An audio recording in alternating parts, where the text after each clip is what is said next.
In this video, we will learn the circular flow chart. And in the previous video, we already learned the participant on the market, and it is including the business, or we can call it firms or suppliers. And the second participant is consumers, and the third one is governments. And we didn't really emphasize the fourth participant, but their existence is called international participants. So it is including international consumers, international businesses, international governments. So generally speaking, we do have four different participants.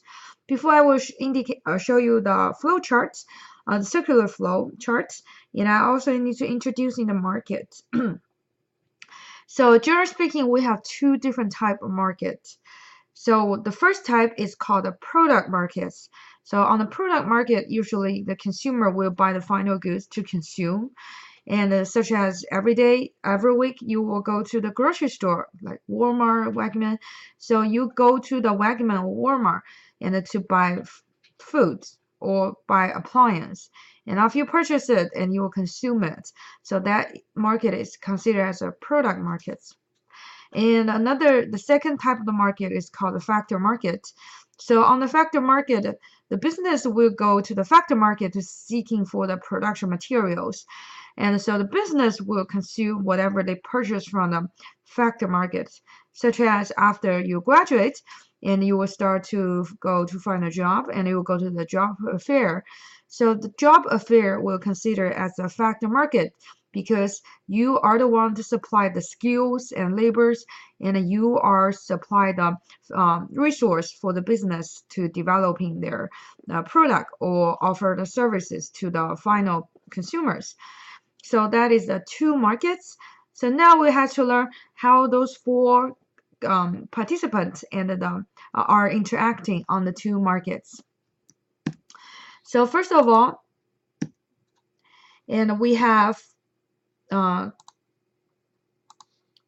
consumers, we have businesses, and we have governments. We also have international participants. It is including international consumer, international government, and international business firms. So we have two markets, product market and the factor market. So in the circular flow, we're including everything we just learned, and the four participants and two markets. So now we're going to look at how they are interacting. They are interacting with each other. So first, let's starting from the business firm. So how they participate on the product markets. As I just mentioned, Walmart will be considered as a product market. And think about the food supplier. So what they are doing on the product market. Yes. So what they are doing is they are trying to supply goods and the services. And how about on the factor market? So what they are doing on the factor market for the business. So on the factor market, and the business actually is trying to purchase the factor of the production. As I mentioned about labors, the raw materials, and electricities, energies. So they are all being purchased by the firms or business on the factor market. So that is how the businesses play a role on the two markets. So what they're doing is firmly connected with the consumers, because consumer will have interaction with the business on both product market and the factor market. So first, let's look at how consumer participant on the factor market. So they are actually supply the factor of the production.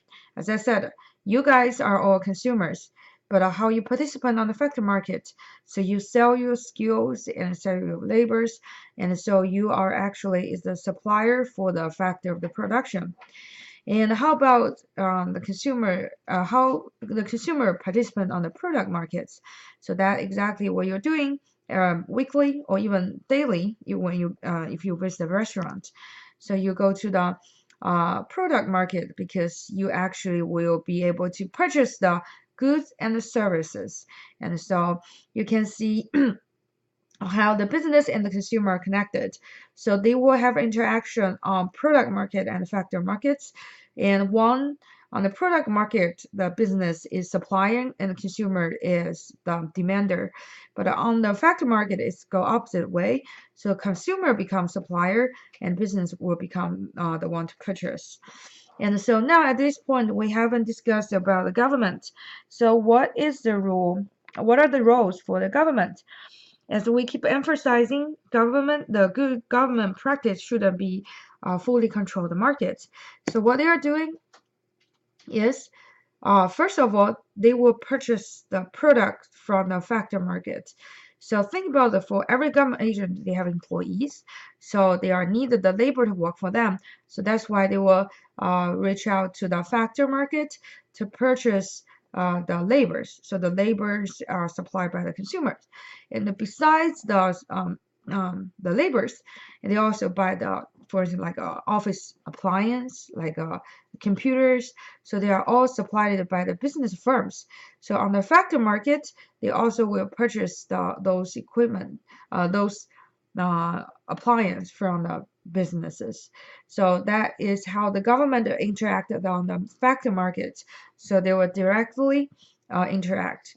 But actually, for the government, they will not directly interact on the product markets because how our market mechanism works in American. But the government do affect the product market indirectly by setting out the rules, regulations to regulate consumers and the business behavior on the product market. So keep in mind, they will not directly interacting on the product market. They only set a rule and regulation to regulate the consumer and business behavior. So now at this point, we kind of isolate from our international participants. So how we interact with them? Yes, that is something we already know. That is international trade. So for the product market, we have both direction activity. So if we sell the product to the international participant, and we call it export, and if we buy the product from the international participant, we call it import. So can you think about what are the goods we usually export to our international participants? Yes.